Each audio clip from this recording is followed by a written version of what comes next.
Welcome to Breaking Doctrine, presented to you by the Combined Arms Doctrine Directorate at the Combined Arms Center at Fort Leavenworth, Kansas. The views expressed here are those of the individual and do not represent the views of the Combined Arms Center, U.S. Army, or U.S. government. Welcome to Breaking Doctrine, a U.S. Army Combined Arms Center podcast on Army's doctrine and our vision of war.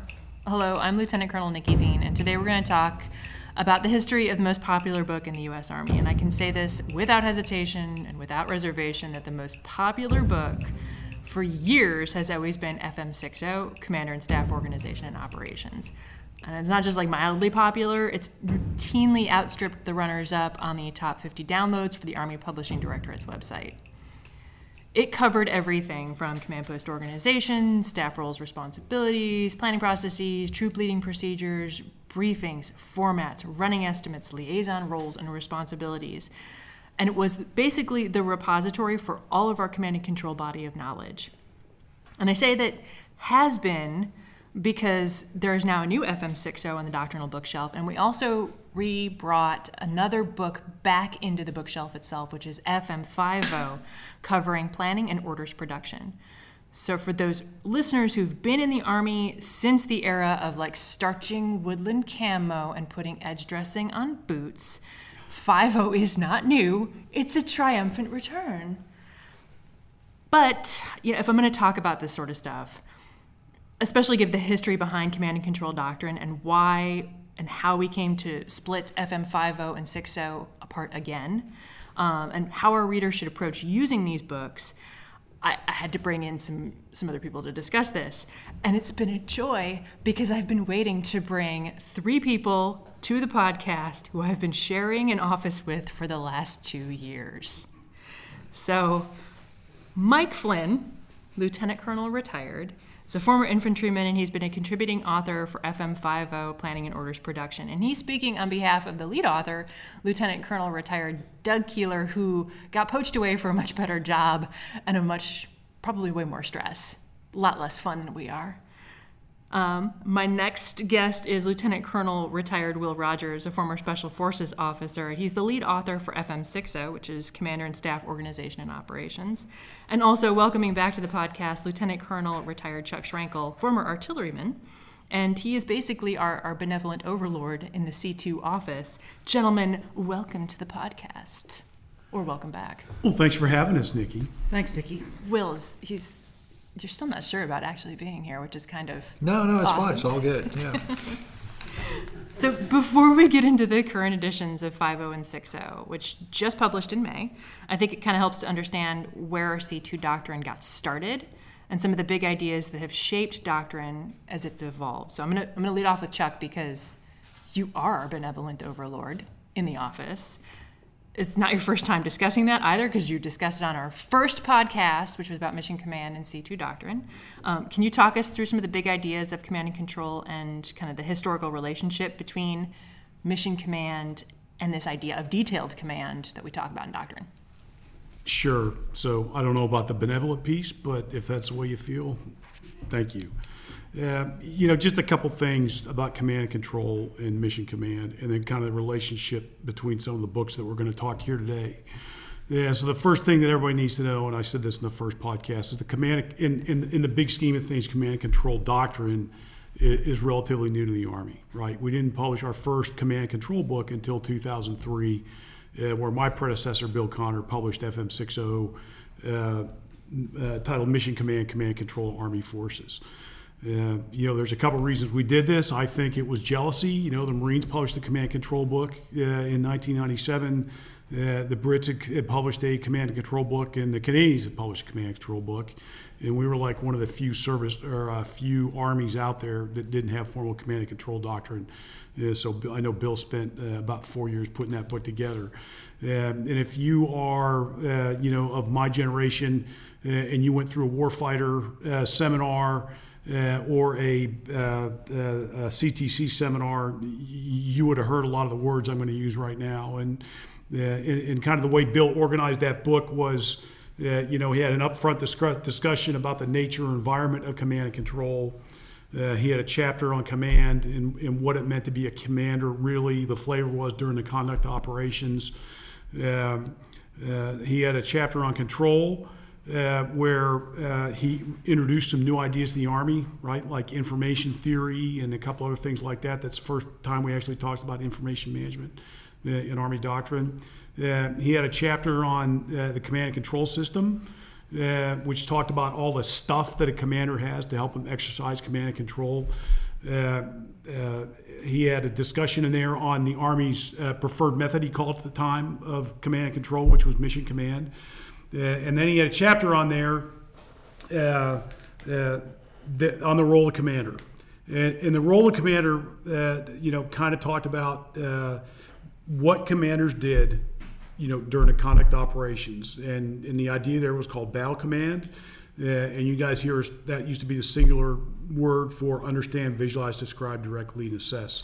And that was based off some of General Franks' ideas after Desert Storm, where he was trying to figure out like what he did differently during between garrison operations and during the conduct operations downrange.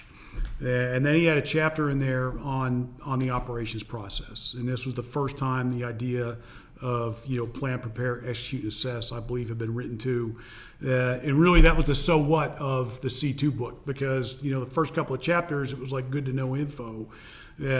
But really what mattered was this ops process, because that was our model for how you put command and control into action.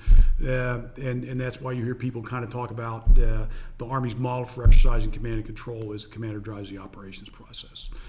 So that was all captured in 6.0. 6.0 captured, introduced formally the term mission command and gave a definition to it. I will tell you that Army military history is rich with examples of decentralized execution and subordinate initiative and mission type orders. I don't want to go into a lot of detail. I know one of the a good example is like what happened here, in the 1800s, the Lewis and Clark expedition. And if you look at kind of the commander's intent for that thing, and then they sent 45 guys on an 8,000-mile expedition with like 2 pages worth of written order and like 5 lines of commander's intent, right? So we have a strong history of that. We formalized that in 2003 when we brought up this idea of mission command. And really, mission command was a preferred method of command and control, and we had a little diagram in the book that kind of compared and contrasted 2 different styles. We had detailed command and control and mission command and control, and kind of detailed command and control, stemmed from the belief that success came from imposing order and certainty on everything. Mission command was more appropriate if you believe that the kind of combat was uncertain and that your subordinates were going to have to make decisions on their own because you weren't going to be assured communications or anything else. And so that was the chart that was built on, but then we also had discussions so like reality is commanders have to exercise a combination of the two, during the conduct operations. So that was FM5-0. At the time, Mike's book, where FM5-0 was titled Planning and Orders Production. And that was the Army's planning book. So when you say Mike's book, I'm sorry. That was Mike Flynn. Mike Flynn's book, and now it's back around to Mike Flynn's book again. Yeah, absolutely. So Mike Flynn's book, it had been 101-5 in 97, called, I believe, Commander and Staff Organization and Operations. In the early 2000s, we went to the joint numbering system. And so 2001, our operations manual became FM5-0. 2003, our command and control book became FM6-0, or the first command and control book was titled FM6-0. And then our planning and orders production book became FM5-0, which kind of nested with the joint system out there. We had that for probably the better part of 5 years. And then we made some changes, right? So they decided they were going to change the focus of FM5-0 from planning and orders production to the operations process. So really it tore a lot of the information out of FM6-0 and put it at FM5-0. And now you could not really understand command and control until you read the 2 books kind of together. Right? Is that what drove the 2013 edition that brought them back together? Was it this need to want to rectify and put the orders process or orders, staff functions back into the C2 process and C2 doctrine? For a couple years, we had a standalone 6.0 and a standalone 5.0. And then, fast forward to 2011 timeframe, and they introduced this idea of Doctrine 2015, and we're going to reduce our manuals and kind of change the structure of our doctrine. And because we were restricted to 50 manuals, the director at the time made the decision that we were going to give up FM5-0, that we were going to keep the FM6-0 number, alive, and it was for purely like technical reasons, because the system they use up at the Army Publishing Directorate wouldn't let you revive numbers, I believe. Yeah, I think, Chuck, so this would be interesting for the audience here, is kind of how they think. We talked about, when we get to the future a little bit, we talked about we resplit. We now have an FM5-0 on planning and an FM6-0 on the commander staff organization operations. One of the reasons why, in addition to we could only, in this Doctrine 2015 program, only have 50 FMs, a reason of combining both 5.0 and 6.0 was so you could have a one-stop shopping kind of idea.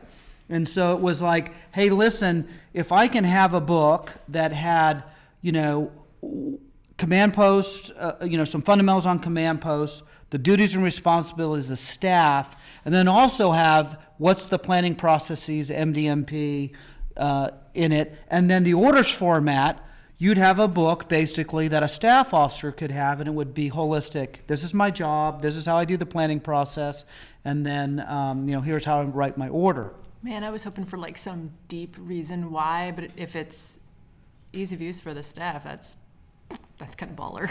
Well, and a lot of people, and this is why I asked the question to the audience, I think that when we think about it is so that was good justification. A lot of people like the idea that you had it together.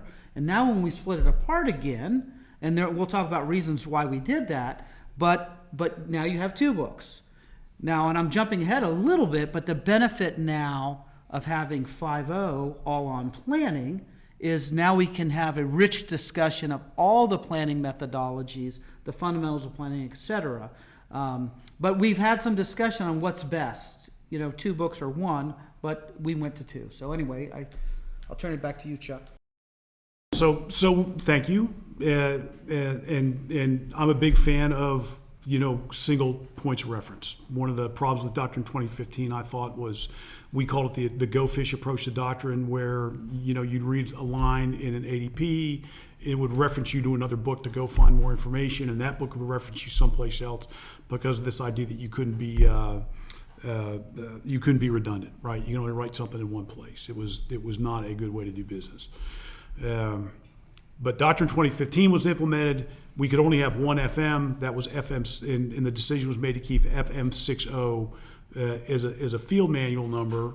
But we changed the name from Mission Command, Command Control, Army Forces to Commander, Staff Organization, and Operations, because really that FM6.0 took all the pieces and parts from the original FM5.0 and the original FM6.0. And had to jam them all into one book. And they were all kind of related ideas, but there wasn't a good logic.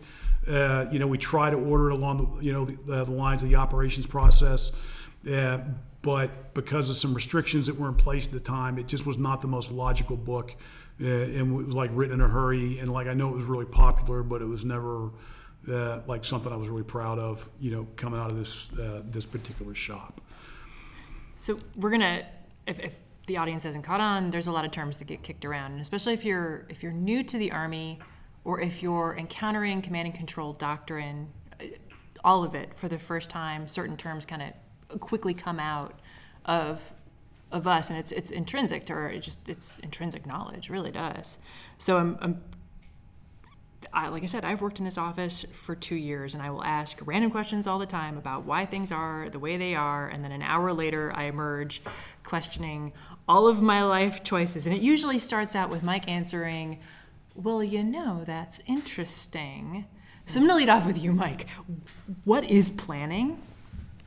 So I think this segues nicely just this conversation we just had, and maybe one of the reasons why we have separated the books. So we have this new FM5-0 that I got to help write with Doug Keeler, and got a lot of participation from across the Army. So we can't say it's Mike's book, it's the Army's book. We've had a lot of folks work on this. And, Nikki, as you said, it's kind of neat for me because I've seen the full circle now, because when I joined up CADD over 20 years ago, I was active duty, and my first assignment was to write FM5-0, Planning and Orders Production. And now 20 years later, I get a chance to get at it again. And so the question, what is planning? And I think this is the benefits of having the conversation and planning in one book. Because when you looked at the old FM6-0, you got an opportunity to have actually like the MDMP in there and troop leading procedures in there. But where's the discussion of what is planning? What is good planning?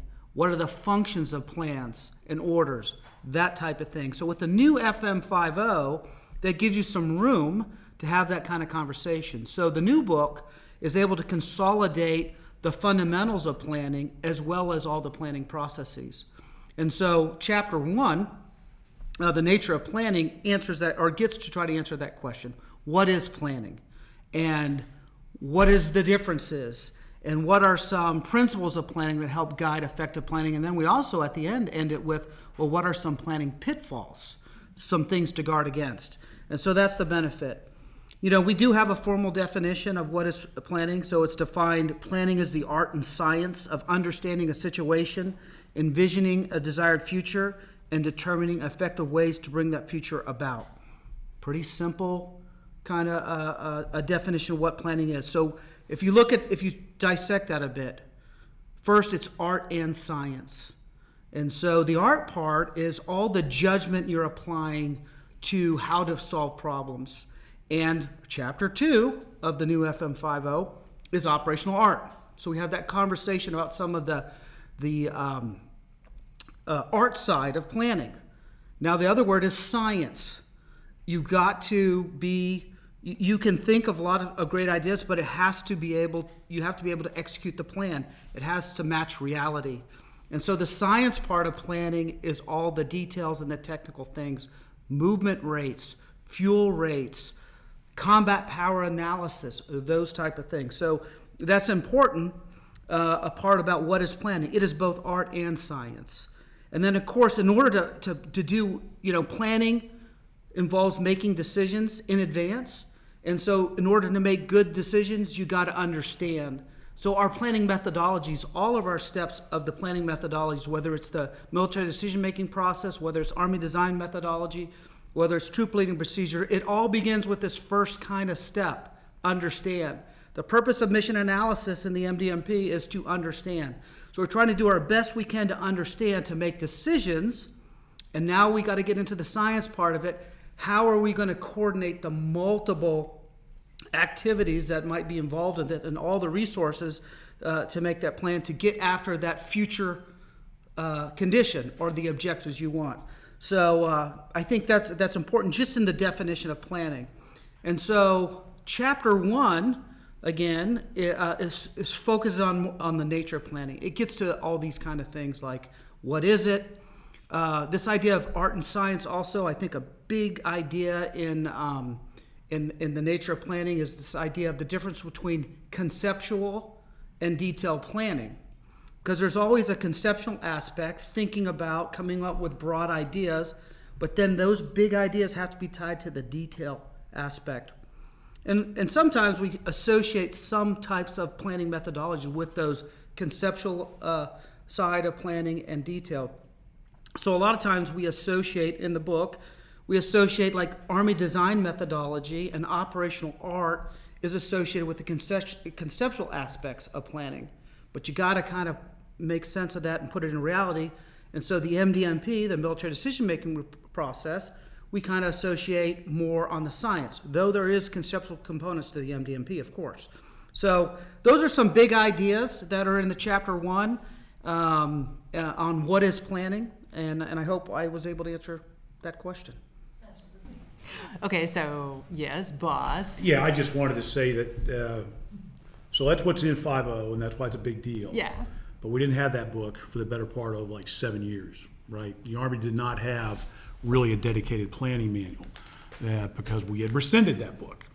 So, that caused some problems, right? Number one, 6.0 was not probably detailed enough in the right ways. It didn't give enough theory. And then we were not, we were the only service out there that did not have a dedicated planning book. The Joint did, the Marines did. Everybody else had a dedicated planning manual, but we did not. So 2019 timeframe, when the decision is made that we're kind of going to start, bringing back, undo some of the things we'd done in the 2010, 2011 timeframe, be able to talk about command and control again, come up with a taxonomy for command and control that didn't include, a mission command as a function, mission command as an approach to, or philosophy of command and control, mission command as a warfighting function. You could actually talk in terms of command and control. We also went and made the pitch to the boss, the director, that, hey, maybe it would be a good idea to bring back FM5-0. We think that not having a dedicated planning manual has hurt the Army.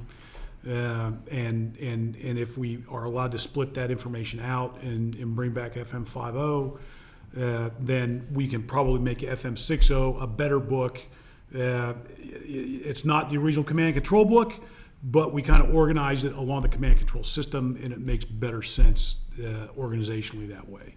And he bought it, right? General Lundy was actually the CADD commander at the time that kind of approved that idea. So Will's predecessor, Will wrote FM6-0 and Doug wrote 5-0. They're the folks that started those books back in the day, got to work on two separate FMs.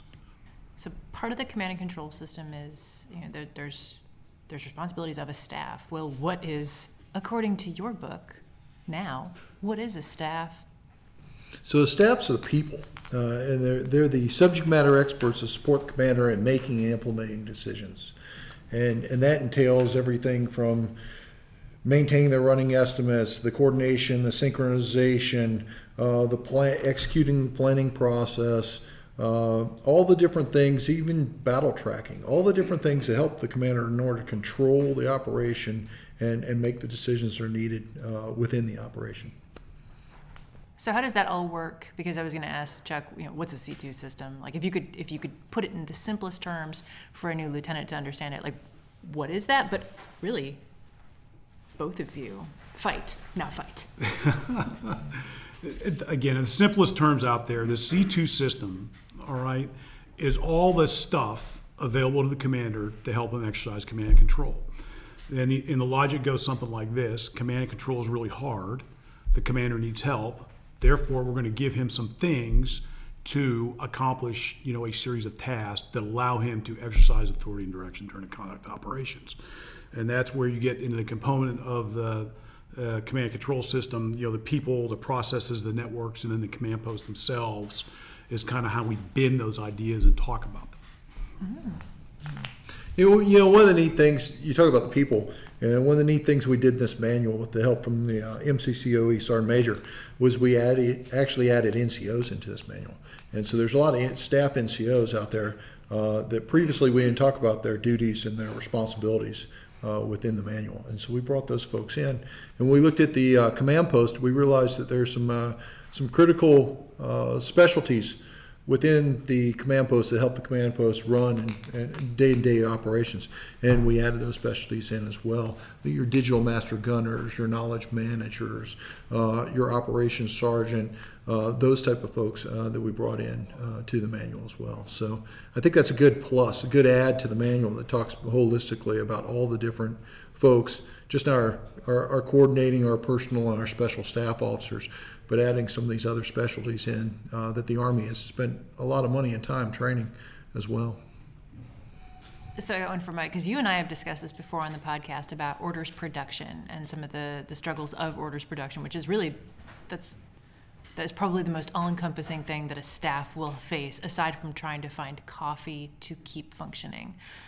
If you were to tell somebody that never encountered the tome that is an Army order, what would you tell them as an order? So I'm going to bring us in a little bit of a circle here, because we said, a product of planning is an order, and an order is simply just a directive. I'm directing subordinates to do things, and then so this is why it's important now, because because we got to now make an association of planning to this thing called the greater operations process. So you spend a lot of time planning to develop an order. An order is a directive based off of the situational understanding and decisions at the time you wrote the order. But the enemy has a vote, right? And we're going to go through this thing called the operations process, which has planning, preparing, actually executing, and assessment. And it's all based off of the beginning part of this order.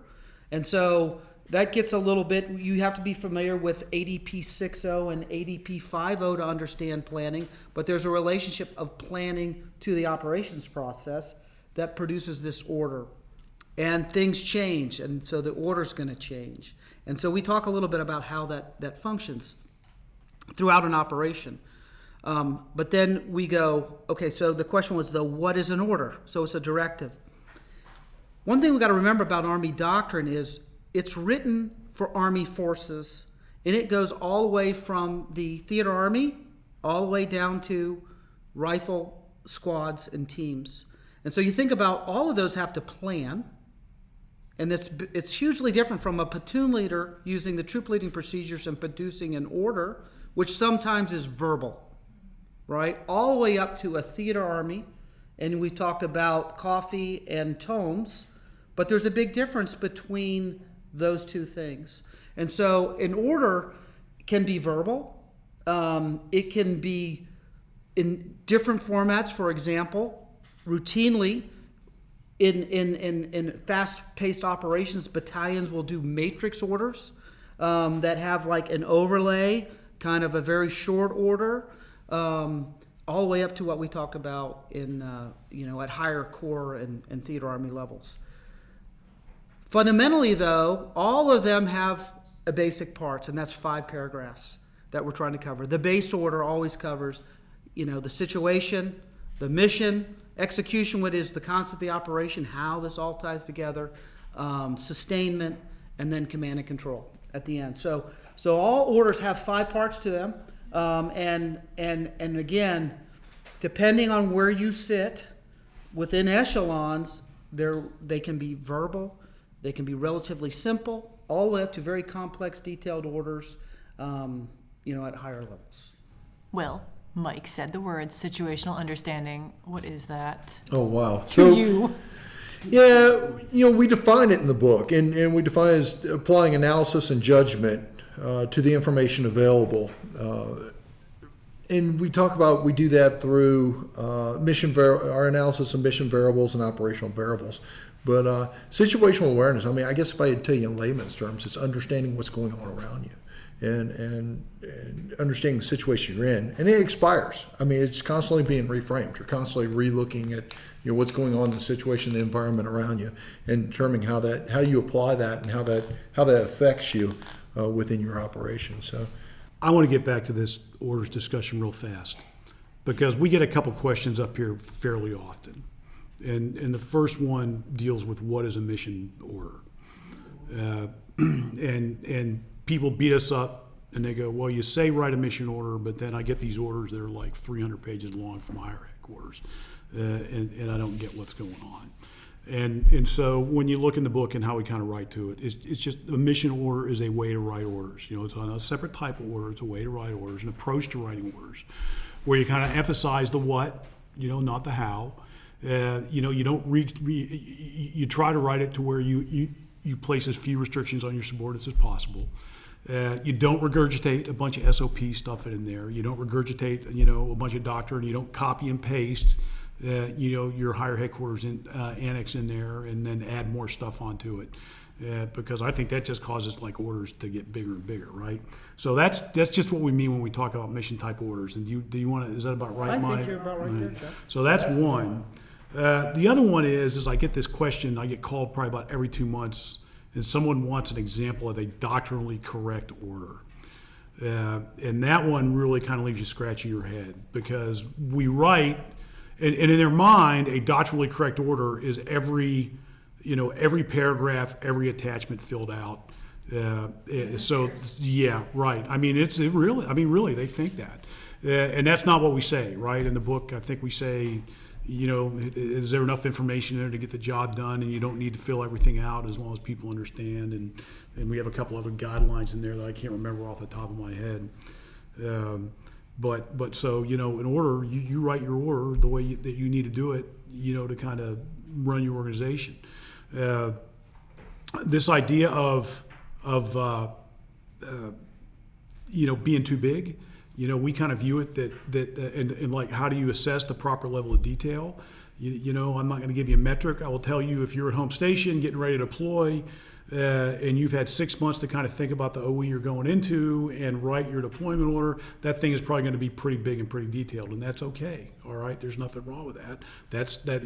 Deployment is a fairly complicated kind of deal. Once you're downrange and conducting operations, you in theory you would get shorter fragos that you could operate off of, and the size of the orders would get smaller over time. Yeah, I think that's an important point, Chuck, in that, your example from home station deployment, but even in operations, and you're starting a new operation within an area of operation in a theater, that order probably is going to be, pretty long and pretty detailed.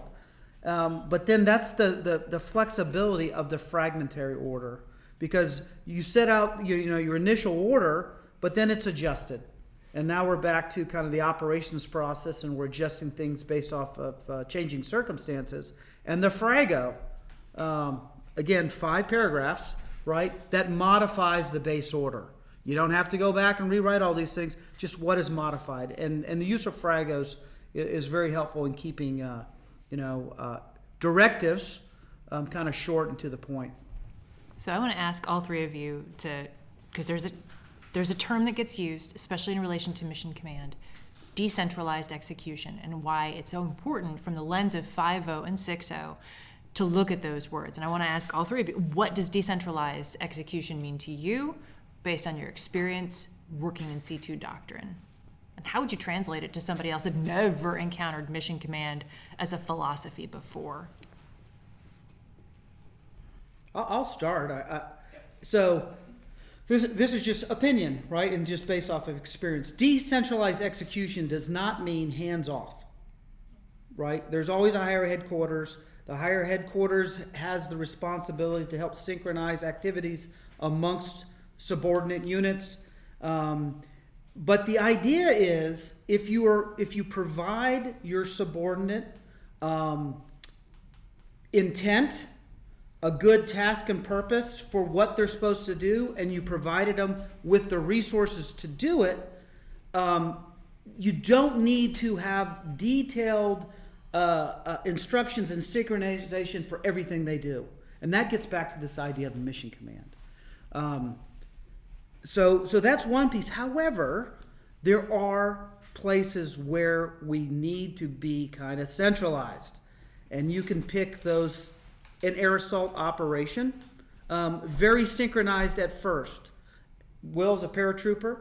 An airborne operation, until you jump out of the airplane, is very synchronized and detailed execution. When the little group of paratroopers get out of the aircraft and we're scattered all over the place, well, now we're into the decentralized execution point and going after the intent of what we were supposed to do.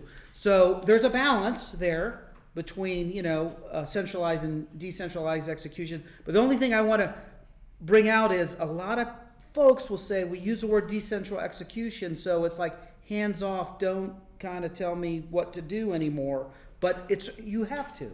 Operations require synchronization from the higher headquarters. How about you, Will, especially given your background, what did it mean to you, not just FM5-0, but also from the SF community? Yeah, not everybody can be in direct contact with the commander at all times. Some folks will go, 24, 48, 72 hours, 96 hours, whatever, making contact with their higher headquarters. So understanding the intent, understanding what the end state to that is, and then operating within those confines. So having the flexibility to sua sponte, when the situation doesn't unfold the way you had anticipated in planning, to be able to make decisions on the ground to accomplish what's supposed to be accomplished in a timely manner. And I think a lot of decentralized execution, I think a lot of mission command, when we talk about mission command, is just that. It's not this overt risk-taking or cavalier type attitude to operations, but it's actually executing it as best as it was planned, but yet having that flexibility to make decisions for yourself and within the ranks. The good ideas. We look back through time. There's plenty of vignettes out there about our junior leaders coming up with decisions at the time, or just making those decisions that actually save the day. And so I think decentralized execution has a lot with that sua sponte type attitude. How about you? I think I probably have a little bit different take on the decentralized execution piece. Is it because of your history with doctrine, or is it because of your history as an artilleryman? Yeah, both, I think, right? So, in the way I tried to write to it in this, and the way it was written to in 2003, decentralized execution, like mission command was part of it, but decentralized execution meant the plan was still you were still executing the plan and adjusting as required. And there was a couple things you needed, right? So like first you needed guys that were trained. You kind of needed well-trained, competent forces that were comfortable operating together. They were a team, and one of the big ideas was, during the conduct of operations, hey, I'm going to talk to my guy.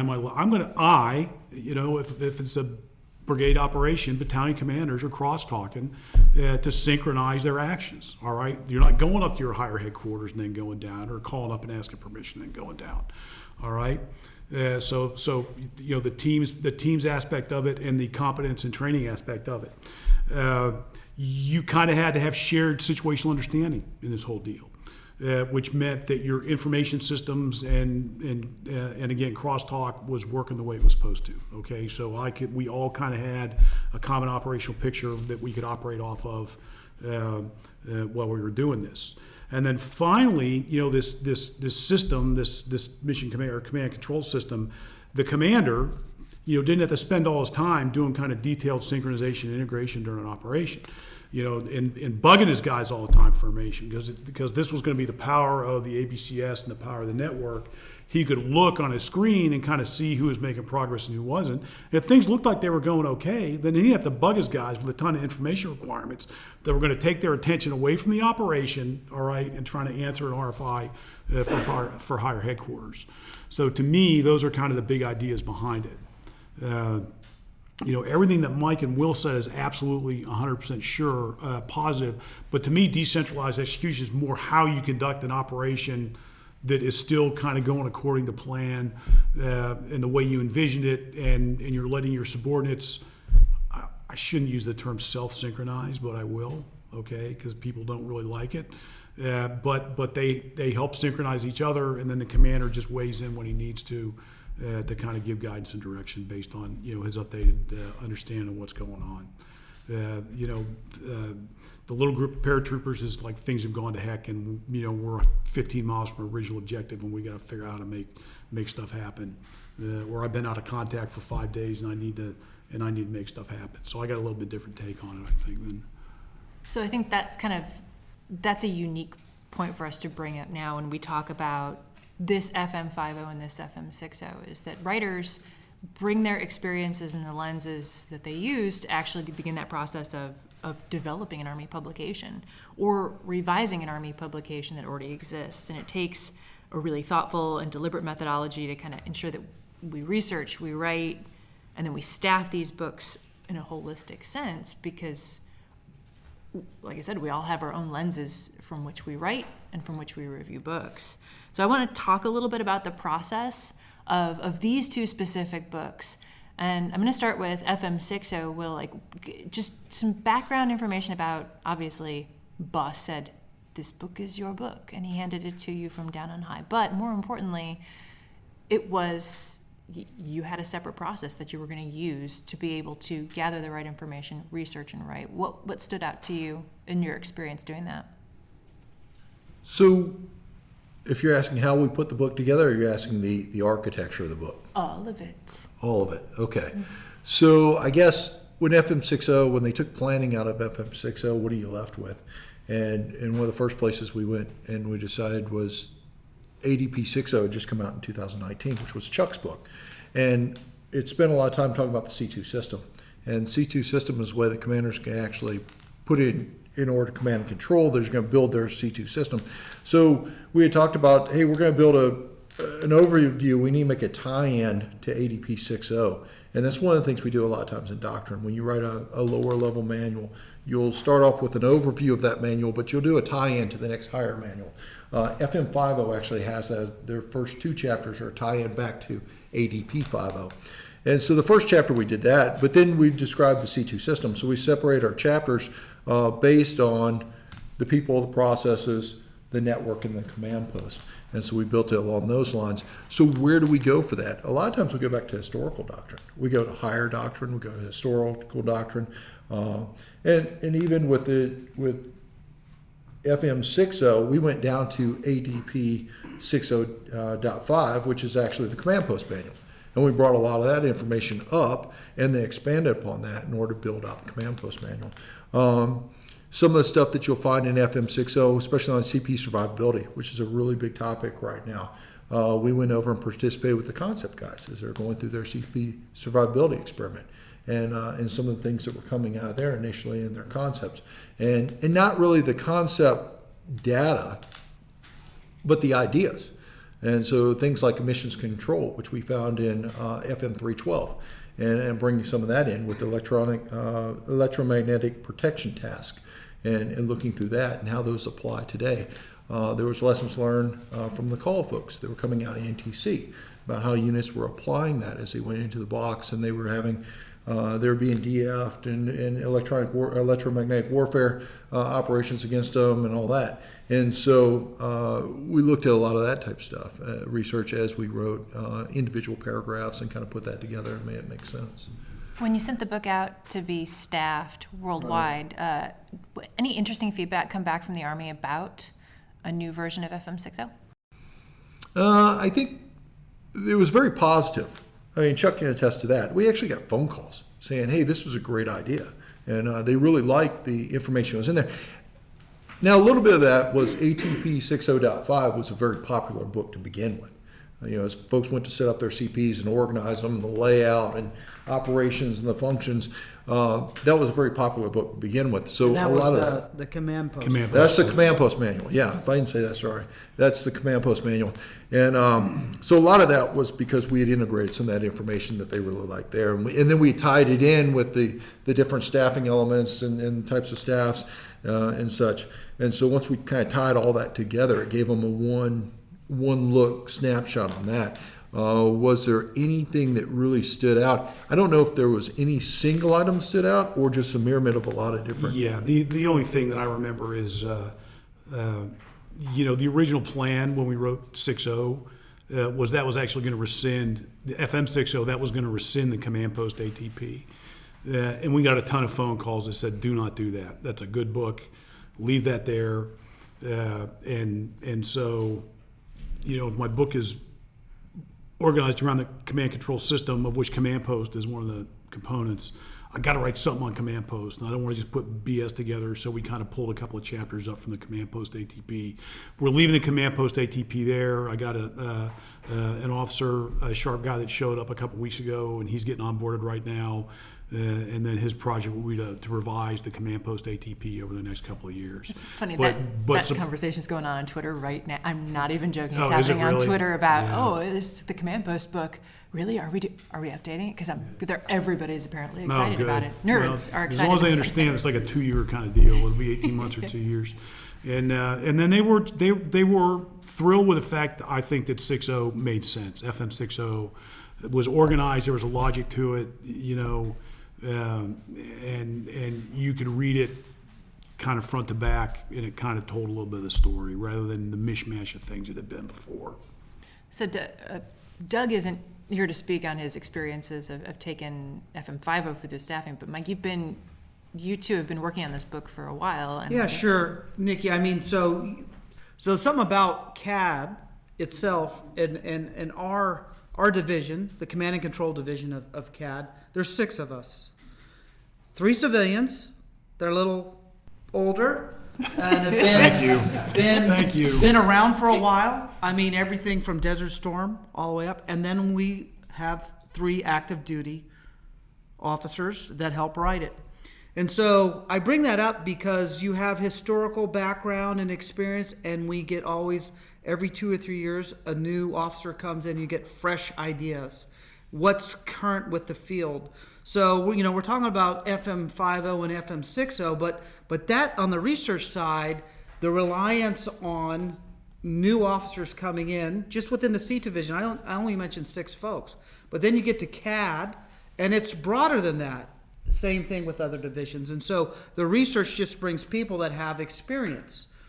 The other thing is, on research is, we actually then will go out and do things. So we mentioned command post, right? When we wrote that command post book, which has been updated in FM6-0, but 2 trips to the National Training Center to view, and 3 warfighters to look at Corps Division command posts to help inform, and not just like the division command post, but when you got a division warfighter out there, you get a look at the sustainment CP, the CPs of the like the MEB, the aviation CP. You get a look at all the various CPs. So there's actual going out and researching, and then we'll mention like call and some lessons learned.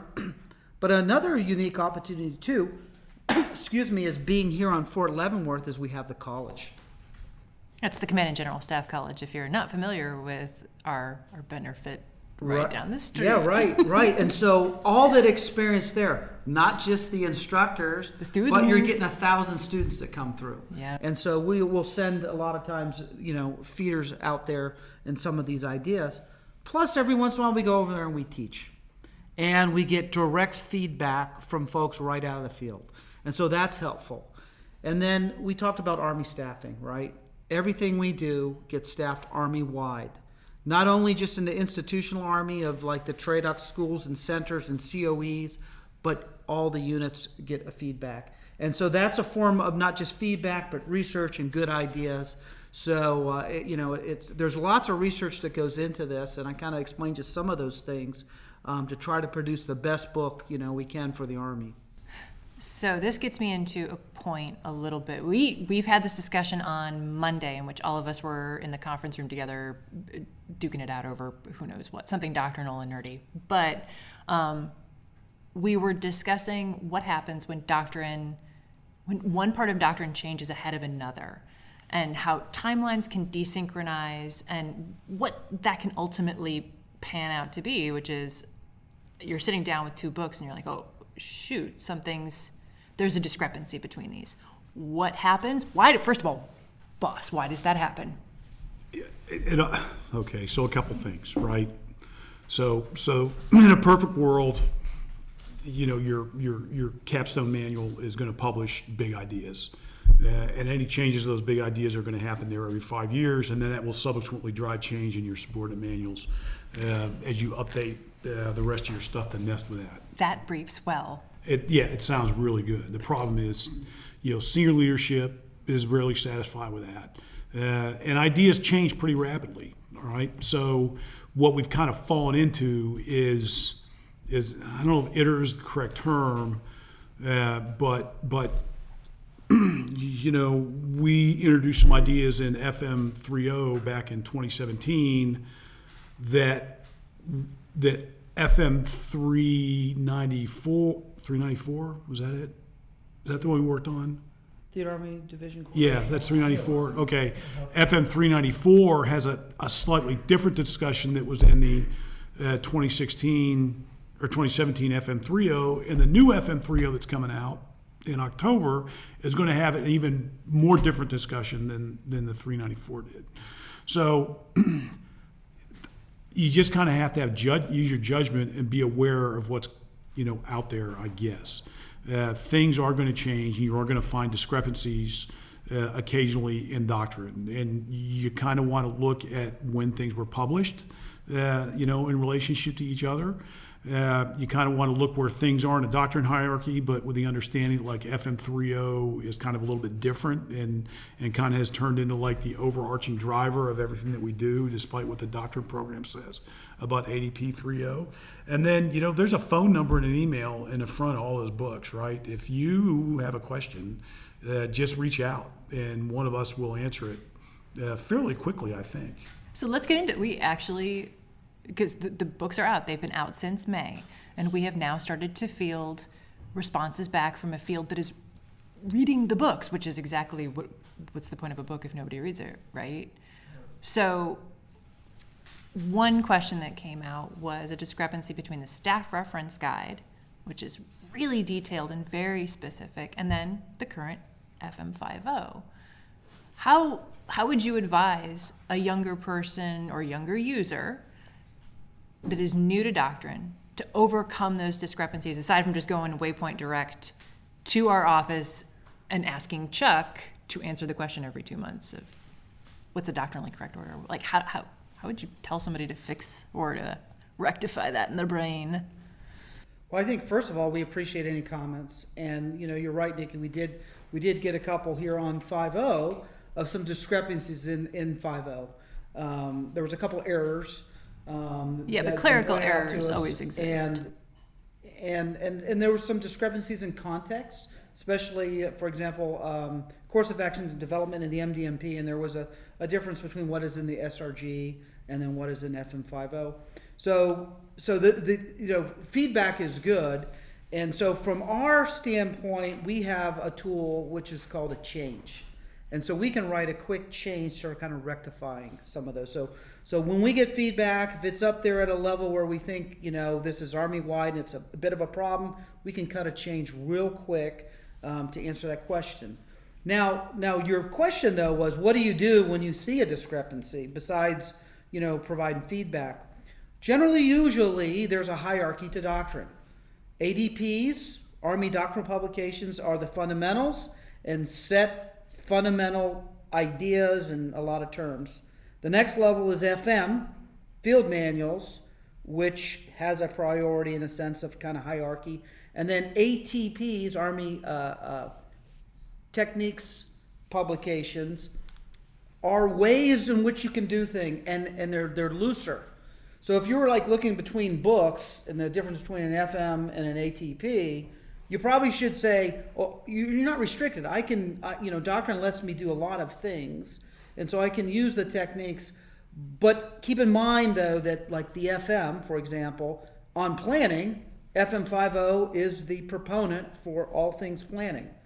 The staff reference guide offers techniques that can vary a bit. So I hope that answers your question. No, it does. I think that there's always going to be, so there's clerical errors that happen. We're all humans. That's what writers are, but, Yeah, if you notice a discrepancy or a problem, again, there's an email address in the front of each one of those things. There's a process. There's a form out there. I think it even says it inside the first page, right? If you send suggested changes on DA form 2028-2, and then gives the CADD kind of Leavenworth mailbox, and we get those and review them. Now, sometimes you just collect them for a couple months and then maybe go cut a change. In other instances, like what Mike just talked about, it's kind of a big deal. We think we need to do a change like right now. So we're working on that to kind of correct this particular error. But it'll take 6 months or a year for all the bogeys to come out before you actually decide if you're going to do a change or not. And sometimes it's going to be like, look, it's just going to go the way it is because I'm out of bandwidth. I've got, on my next two big projects, and I just don't have the people I can assign to come up with the change that probably needs to happen to make a bunch of administrative kind of changes. But we'll find someone if it's a substantive content issue. So with these two books, and actually with all the doctrine, we've got a whole crop of brand new majors showing up to CGSOC right down the road at Lewis and Clark Center.